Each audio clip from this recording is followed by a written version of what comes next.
Quinn's first classes were all the same.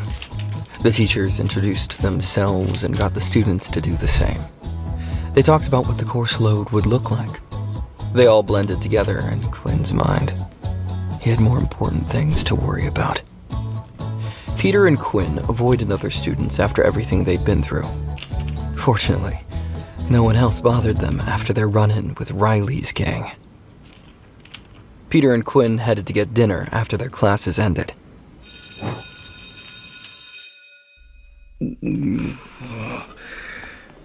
Quinn noticed the pang of hunger in his stomach. It became harder to ignore as the day progressed. He looked forward to the food in the canteen with enthusiasm. Quinn and Peter sat at a table in the low-level area. Peter looked around the room, clearly looking for someone. Quinn knew who it was before Peter said anything. Peter pulled on Quinn's sleeve right as he was about to take a bite. I don't see Varden anywhere. Do you think he's okay? Quinn forced his eyes to look away from the food. His mouth salivated, but he tried to concentrate on something else. Quinn scanned the canteen. He found other groups chatting amongst themselves, but no Varden. Quinn turned back to his meal, satisfied that he tried to help. I wouldn't worry about it too much. We both know that he's a lot safer than us at this school. Quinn ate with gusto before Peter could interrupt them again. They finished their meals quickly, with Quinn eating Peter's leftovers. They went straight back to their dorms once they finished, wary of any bullies. Varden lay on his bed, facing away from them. When Peter closed the door, Varden jerked up, as though startled. Once he realized who they were, he relaxed. He smiled at them, as though his early outburst never happened. Varden leaped off the bed with his usual swagger. Hey, I've been waiting for you two for a while now. I'm sorry about earlier. I wasn't angry at you guys. It's this whole situation that pisses me off. When Varden approached, Quinn noticed a bruise on the side of their friend's face. It looked swollen. Peter gasped. What happened to your face? Varden tried to grin, but the bruise made him wince. Oh, this? I got into a little scuffle. Don't worry, I didn't lose. You don't have to worry about me. I'm very strong. He flexed his muscles as if to stress his point. Quinn's stomach growled loudly. It shifted everyone's attention. Peter and Varden looked at Quinn, whose face turned red with embarrassment. All three boys laughed out loud.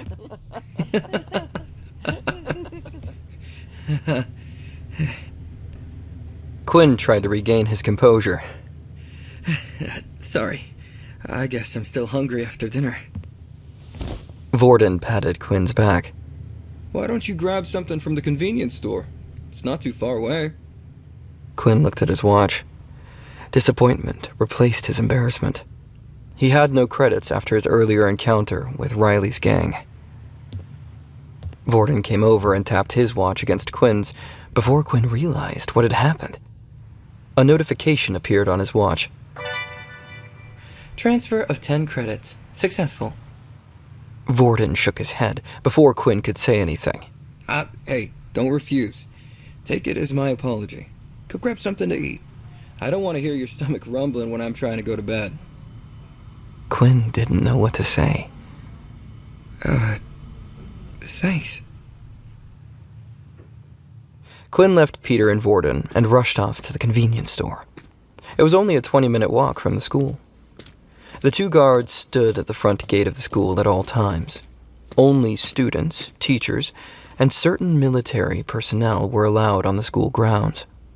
Anytime a student wanted to leave, they had to show their wristwatch to the guard. The same procedure was followed upon entering. Once past the gates, Quinn tested what 10 points in stamina could do. It had already turned dark. The sun was nowhere to be seen. He jogged to the convenience store, feeling refreshed.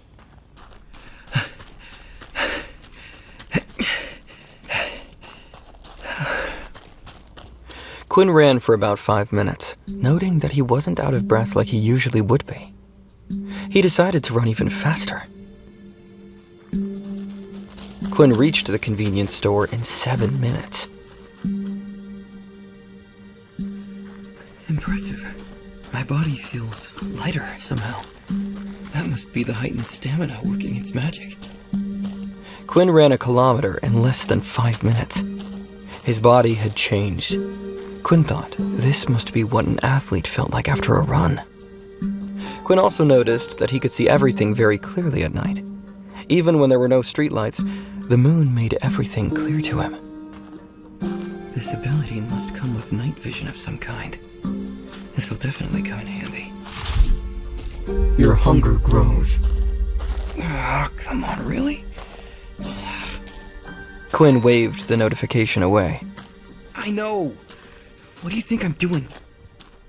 Quinn entered the convenience store, grabbing a few of his favorite snacks. He decided on ice cream and potato chips. He spotted Riley and his friends down a different aisle. Quinn ducked down quietly, waiting for them to finish shopping. He wanted time to think about his next move before they spotted him. I thought I would have to track him down, but it seems like he's come right to me. This is my chance. This late at night, I'll have all of my powers. I just need to get him alone. As Quinn waited, he noticed that next to him were a lot of masks. One in particular stood out to him. A black mask that covered the top half of his face, only leaving space for his mouth. Across the mask was a very realistic blood-splattered design. Quinn waited until he heard Riley and the others leave the store. Once they left, Quinn grabbed the mask and snacks and placed them on the counter. Since Quinn had focused on Riley's gang, he failed to notice the only other person in the store, Layla. She watched Quinn from afar. What the? We're months away from Halloween. So what is he doing buying a mask like that? My snacks can wait. I need to find out what Quinn is up to. Quinn watched Riley and his gang. One of Riley's friends dribbled a basketball. Hey, we're going to shoot some hoops in the park. Do you want to join, Riley? Riley yawned, clearly bored. Nah, you know my ability is useless for playing games like that. I think I'll just head back and wait by the school gate. Maybe I can bully some weaklings into giving me their credits before the night is over. The other boys looked at each other. They felt guilty, aware that what they were doing was wrong. Still, they told themselves that they were doing it to survive. While this might be true for the two of them, Riley took pleasure from bullying those weaker than him. Quinn knew it wouldn't be much longer until Riley's friends distanced themselves from Riley. Riley headed back to school, passing through a small park on the way back. The area was completely void of people and had very little lighting. Quinn hid behind a tree as he entered the park. Quinn put on his mask, pumping himself up. It's showtime.